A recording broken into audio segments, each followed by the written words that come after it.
welcome back to another episode of Camp Confidence Radio. Welcome back mga madam to another episode, and for today's topic, we are going to talk about surviving and thriving during tough times, pero at the same time, still languishing.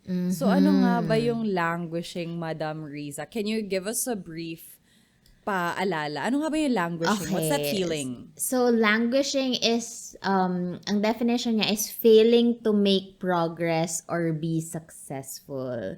Yung feeling mong you're just putting everything in, pero it seems like walang nangyayari, sabi nga ni Judy Ann Santos. And when you feel like, ano ba yan, parang walang progress, hindi pa rin ako successful, ganyan, na parang we just tend to be low energy and just not do anything about it yet.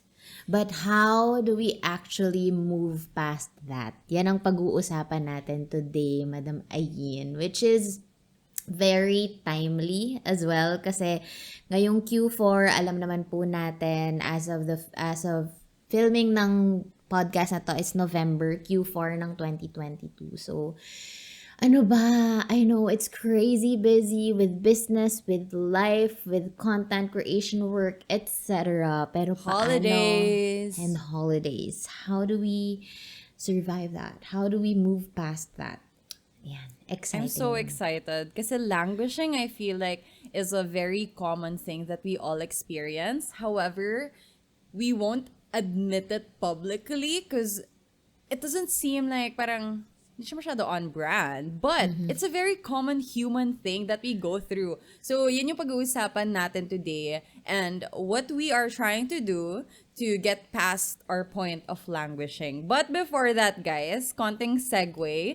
This episode is part of Sun Talks On Demand, brought to you by Sun Life Philippines. And we would like to ask you guys, mga madam namin, to vote for Camp Confidence Radio as your favorite Sun Life podcaster to get a chance to win 50,000 pesos worth of giftaway gift certificates from Sun Life. So, ganito lang yung gagawin nyo, guys. It's super easy. In our description, there is a link that's https, okay, can I just say it? www.sunlife.co/vote_camp confidence. So if you go to our description nitong podcast episode na to, there's a link. You just click that, fill out the form, and then you get the chance to win. And you get to help your Camp Confidence madams to win. Yes. Thank Easy you guys peasy. so much. Madali lang yan. Tulungan niyo naman kami. Thank you thank you so much. Thank All you, right. thank you. Ayan, going back to our steps and moving past the languishing phase. Ano ba yung mga, can you tell us more about, siguro na lang how we survived tough times, madam. Siguro pwede nating pag-usapan yung start ng pandemic kasi it was a struggle and it was very tough for all of us. So, yan. Ano yung mga tough times mo nun, Madam Ayn? I think yung pinaka-simula ng languishing as a concept, and parang mas naging sikat siya over the pandemic, a lot of people experienced it because na-halt yung buhay natin, diba? And for me, ang nangyari kasi sa akin is, number one, I had to halt operations for my business, Morena, the label. As in, natigil yung operations kasi it's a non-essential, like t-shirts. I was selling t-shirts. On top of that, nawala yung weddings, yung mga events, ganyan. Madam, I'm an events host. By the way, if you wanna book me, just find me on Instagram. But, ayun nga, as an events host, I had to give back and reimburse ba yung tamang word? Refund. I had to refund my clients. Kasi syempre, maka-cancel yung wedding nila, mapopostpone yung wedding nila, and I didn't want them to also lose money. So ako, kahit na medyo masakit sa bulsa, ni-refund ko sila. But it was really difficult because, madam, na-zero talaga ako. Like, at the start of the pandemic, I was just really lucky na, syempre, buti na lang pwede akong makituloy. Alam mo yun, I still have my parents. Pwede akong makikain. They allowed me to just be comfortable at that time when my business, my professional freelance work were failing. And it was really hard because I also felt helpless na parang, okay, what can I do? Wala akong magawa because the restrictions were up. Wala akong magawa kasi wala namang event. So, paano ako kikita?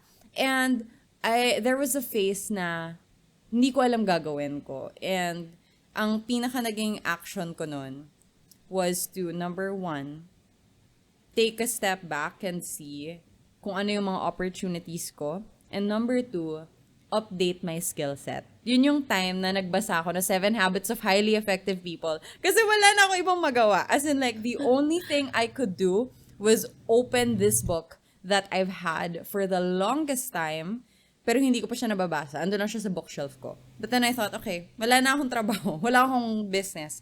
What can I do? I learned how to be a more effective person. And ultimately, I think that helped me get past that.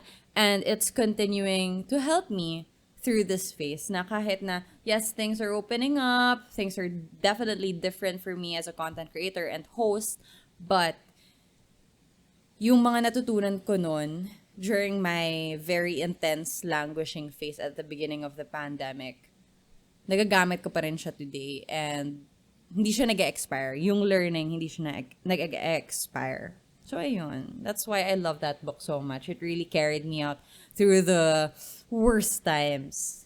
I like it when you said na kailangan mong i-upgrade yung skill set mo. Kasi I felt like during the pandemic, lahat tayo na-level up in that sense na parang since nga lahat nakastop, lahat parang oh my gosh, as in parang na-pause lahat ng nangyayari sa usual na ginagawa natin in life. Parang we got to be more creative na parang paano ba tayo kikita sa mga times na feeling natin, parang bigla lang tayong na-rob ng everyday lives natin. But at the same time, we also got to have a different perspective with life, yung kung paano ba tayo magpe-prepare, like financially, etc. Kasi very important din talaga yun na it's something that I really learned nung onset ng pandemic na oh my gosh, sobrang important talaga ng emergency funds, sobrang important ng insurance, sobrang important ng health cards, etc.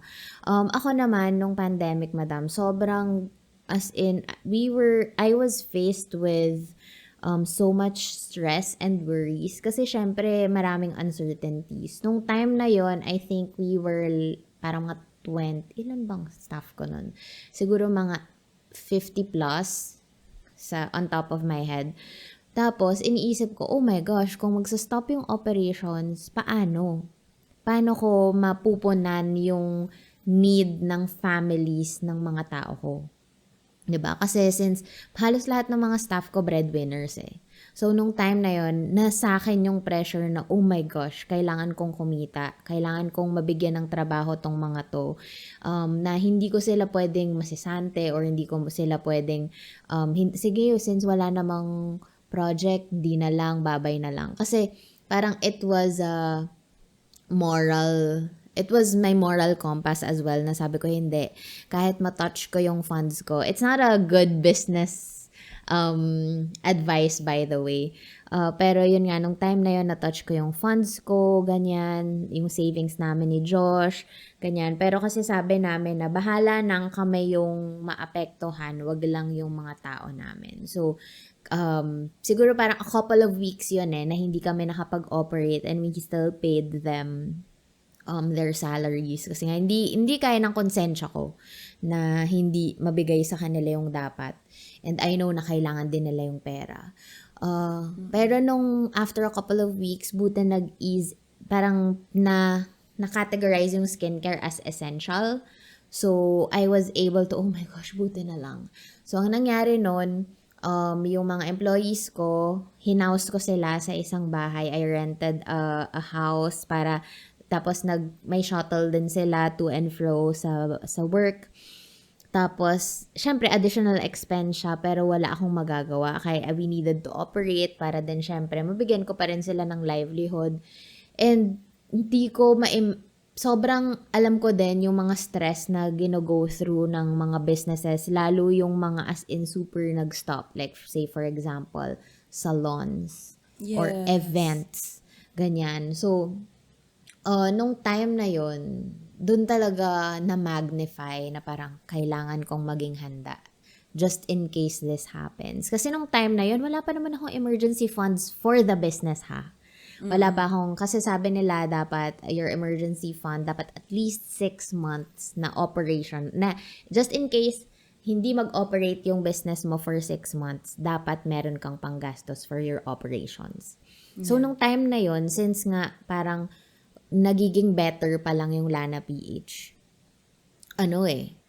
wala pa talaga. Wala pa kaming ipon. Hindi ko iniisip yan. Like, say, for example, may sobrang pera. Okay, expand. Ganon.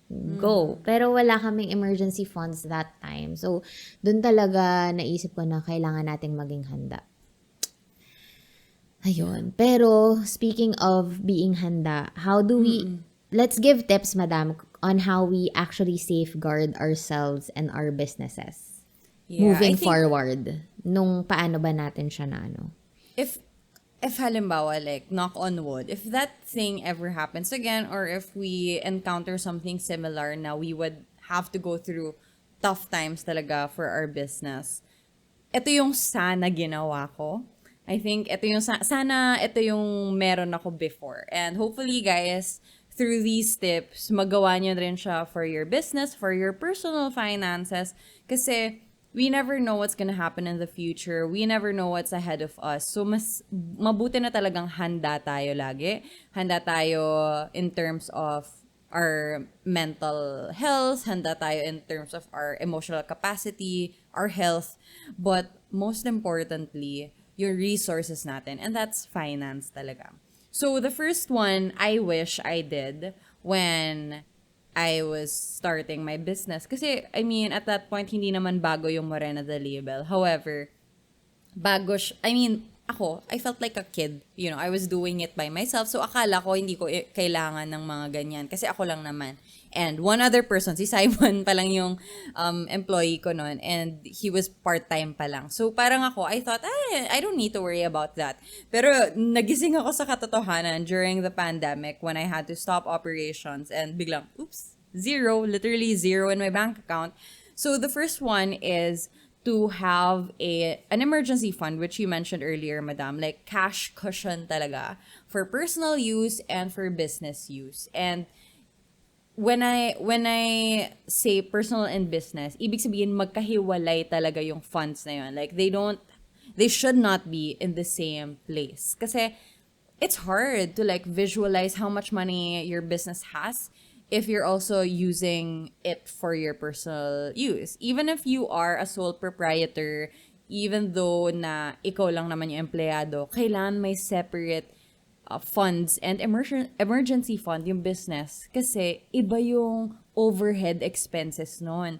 Iba yung mga kailangan mo para sa negosyo mo, para mapagpatuloy mo yan.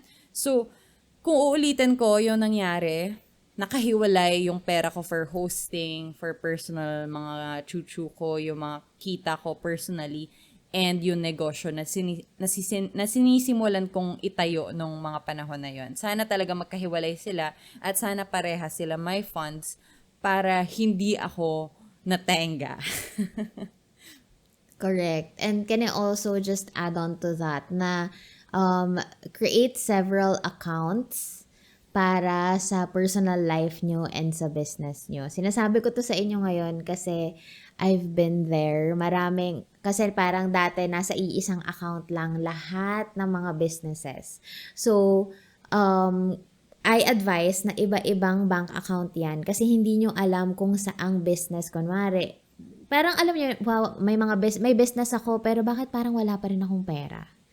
May mga times na pagdadaanan nyo yan.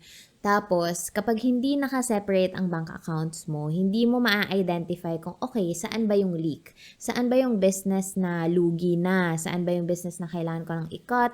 Or saan ba yung business na may pera? Kasi baka mamaya nagkakahalo-halo na yung pera mo, personal life, yung pang-grocery, pang-bayad ng bills, pera pala ng business mo yun. So, it shouldn't be that way. Kahit nag-uumpisa ka pa lang, gawin mo na siya ng maaga kasi yun yung pinakamadaling part.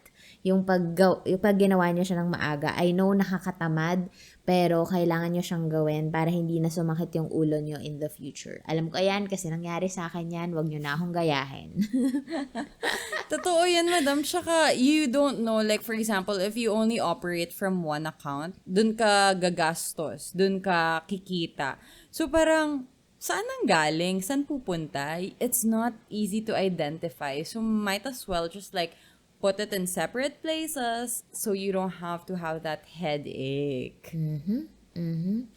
Tsaka ano, madam, with businesses and personal life, I also found it very important na mag-identify ka ng short and long-term savings goals mo. Kasi if you don't tell yourself na okay, ito yung goal ko, ito yung savings ko, hindi mo siya gagawin. Yes. Kapag hindi yan Totoo. naka-identify, I swear, kapag kunwari nasa utak nyo lang yan, hindi magagawa. So, best actually na either isulat mo or sa planner or sa Notion, whatever, kung ano yung ginagamit nyo. Pero, it's very important to identify specific long-term and short-term goals for Madam, can yourself, we for give, your business. can we give examples of short-term and long-term goals? So, let me know. Kasi ikaw yung di ba dati kang financial advisor? Yes. Tama yan, di ba? Yes. So, eto, like, let me know kung tama ba yung iniisip ko. So, for Okay. example, I have a business na, okay, let's say yung t-shirt printing ko. Short-term saving goal would be to, halimbawa, buy a new machine. Nag-iipon ako para bumili ako ng bagong machine for the business. Now, long-term saving goal naman could be, for example, ito yung pera na ilalagay ko sa isang fund or possible like for my insurance. Tapos, that's money na I can keep there na hindi ko gagalawin for a long time. Tama ba yun? Yes, correct.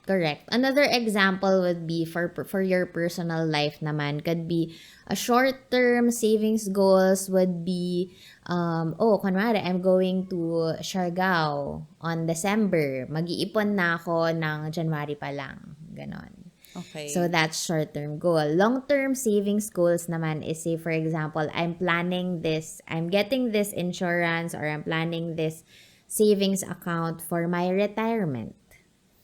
Yeah. Kasi yung hindi mo talaga siya gagalawin, pag kumbaga parang magsisave ka lang tas kalimutan mo na. Saka mo na siya balikan pag magre-retire ka na. Ganon. Yeah. Tsaka di ba, madam, tama na, again, let me know if I'm identifying this correctly. Like, for example, I'm young. Wow.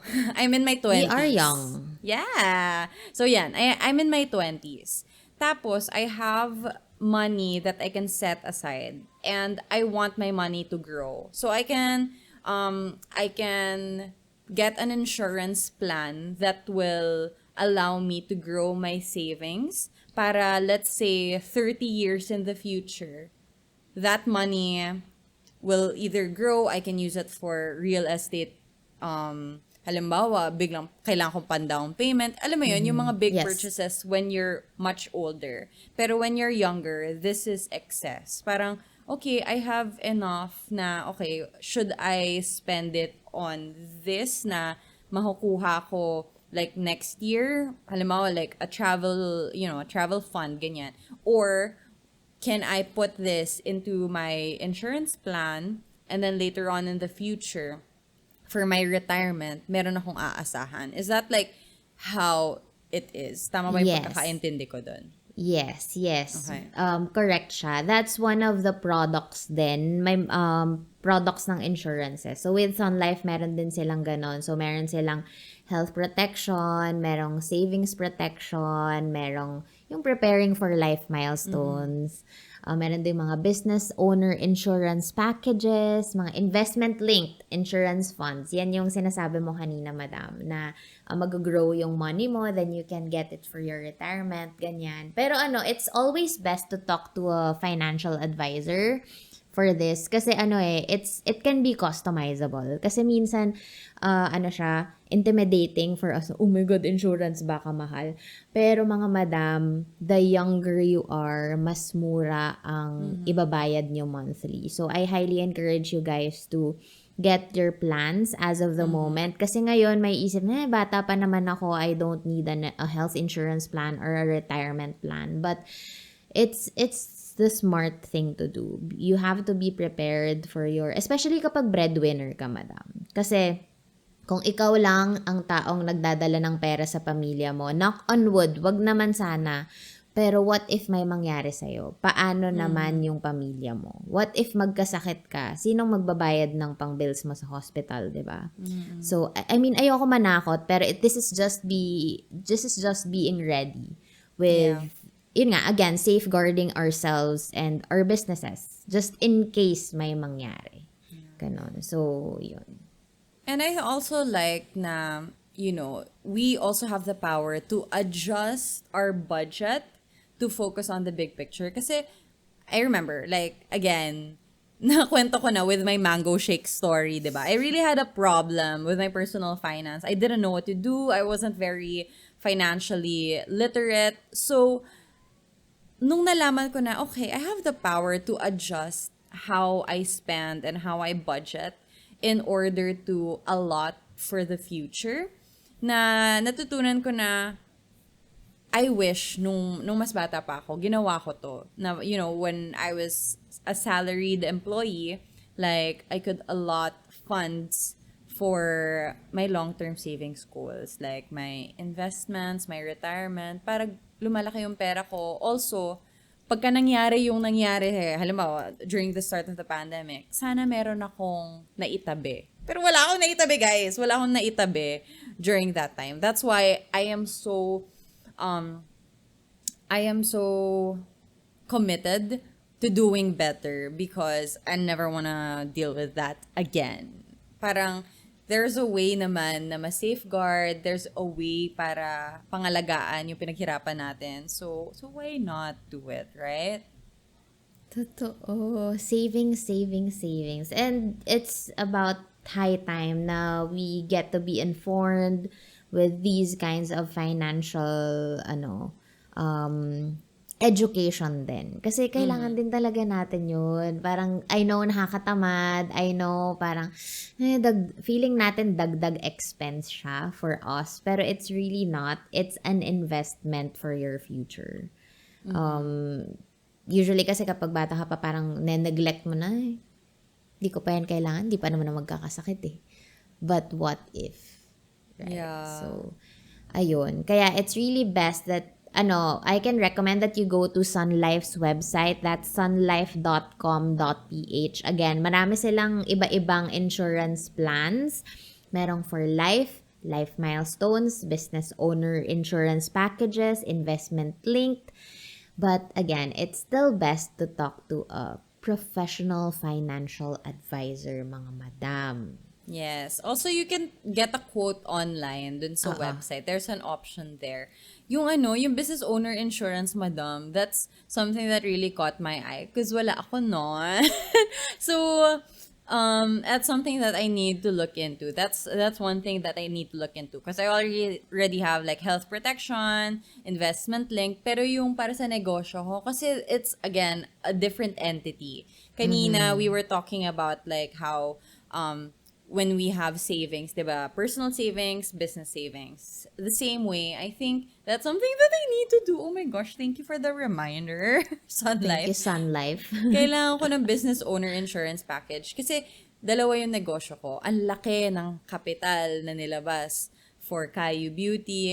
Ang tagal ko nang binubuo Morena the label. So like, if masira yun, that's not, oo, mahirap siya. So, okay, I will go and take our own advice and I'll go do that right now kasi kailangan ko na. Okay, noted. Love it, love it. It's best to be prepared, mga madam, as early as possible. Madam, do you have any advice for mga solo entrepreneurs or like not even just solo entrepreneurs, fresh grads? What's one thing financially you wish you did when you were just starting out na they can do today? Kasi, yeah, medyo ano na tayo, like in hindsight is 2020 vision. So ano yung sa tingin mo, sana ginawa ko before? Ako, saving talaga. I wish, financially wise, I wish na hindi ako masyadong nagpadala sa mga, I wanna be a cool kid na wow, that meron ako dapat bagong bag kada sweldo, ganyan. I wish hindi ako nagpadala sa ganong pressure with friends, etc. Hindi ko naman sinasabi na, oy, wag kayong bumili ng bag. Pero it's just that I wish I properly allocated my funds. Sana inipon ko. Sana hindi ko sinasabi lagi na, I deserve this. So, kada sweldo, kahit wala nang matitira sa sweldo ko, bibilhin ko pa rin. I used to be like that. But, yun nga, as someone who has more wisdom now, it's best. I think ang tip ko na lang, it's still okay. It's dapat talaga i-reward mo pa rin yung sarili mo. But it's just that you have to logically allocate funds for that. So, pwede kang gumawa ng different savings account or gumawa ng bagong account number para sa have fun or reward myself fund. Ganon. So, doon mo iipunin every sweldo yung mga pang-reward mo sa sarili mo. Ganon. Kasi I still highly advise that you reward yourself. It's just that you have to be smart with how you reward yourself. I love that. Yeah, kasi you need to allocate. I think the term is allocate, like that talaga is the keyword, sorry. That's what I meant. Like the keyword is to allocate kasi there are percentages of our savings and our income na we should give to ourselves. But the keyword is allocation. You need to be intentional about how much. Hindi yung magpapadala ka na lang just because it was available to you. I think that's something that sana alam ko rin before and sana I really took it to heart. In line with that is sana nung bata ako, I did not live beyond my means. Because I was, parang, if I had that cash on hand, I thought that was mine to spend. But the thing is, it wasn't really that way. Like, that was such a poor mentality to have because just because meron kang cash on hand, ibig sabihin, that's also cash to spend. Yun nga, a while ago, we were talking about the cushion. Wala akong sense of cushion before, madam. So, for those of you who are listening to Camp Confidence for the first time, there was one time I went to Palawan to get my passport renewal. At for some reason, naniwala ako na meron akong pera mag-El Nido. Guys, ang mahal sa El Nido. Pero I was 23. I was living my life. And I convinced myself na deserve ko mag-El Nido. Guys, wala akong pera. And as in, dumating ako sa point na I was in Nakpan Beach, which was so picturesque. It was so beautiful. Tapos wala akong pang-lunch, guys. As in, like, I couldn't even go with the hostel friends that I made. They were getting lunch sa karinderya. Sabi nila, you wanna have lunch with us? Sabi ko, no, I'm fine. I'm just gonna sunbathe. Grabe, hindi ako makakain, madam. Nag-sunbathing ako the whole day, 8 hours from morning hanggang sunset. Andun lang ako, nagsa-sunbathing lang ako. Hindi dahil gusto ko mag-sunbathing, dahil wala akong pangkain, madam. Meron lang ako enough to get to Nakpan Beach. I did not have enough for lunch. Imagine, that's how reckless I was when I was younger. And I always go back to that story and I always go back to that trip dun sa Palawan, sa El Nido to be specific. Because, my gosh, hindi ko siya pinaghandaan. And just because I had money in my bank account, I didn't even take into consideration Like, what if mawala? What if merong mas expensive? What if may emergency ako na kailangan akong bayaran? Hindi ko siya iniisip. What if mas mahal pala yung pagkain dun? Hindi ko siya iniisip talaga. And that was always like, that's always gonna be a lifelong reminder for me na I can't rely on luck. I can't rely on circumstance to take care of myself. I need to be proactive about taking care of myself, about making sure that I don't put myself in a circumstance like that. Kasi medyo syungaks talaga yun, madam. That was like not a very smart thing to do, but now it's a constant reminder na no matter what I do, no matter where I am, I always need to think about the future because I'm gonna be the one who's in charge of that. Alam mo yun, like, present Ayn is also future Ayn. I'm the same person. So, pag pinahirapan ko sarili ko, yung future self ko, ako rin naman problema. So, might as well do what I can today in order to ease my future. Kasi, I will also thank myself naman in the long run. So, ayun, we're all connected. Like, past self, present self, future self. That is one person. Totoo. Like, let's not think na, okay, poproblemahin na yan ni Ayin sa future kasi iisa lang kayo. Just a reminder, guys. Iisa lang kayo. Totoo yan. So, always, always be ready, mga madam. So again, this is an episode of Sun Talks on Demand, mga madam. Ulitin lang namin para vote nyo pa kami ng i-vote. Ayan, this is again brought to you by Sun Life Philippines. Please vote Camp Confidence Radio as your favorite Sun Life podcaster and get a chance to win 50,000 pesos worth of giftaway gift certificates from Sun Life. How generous!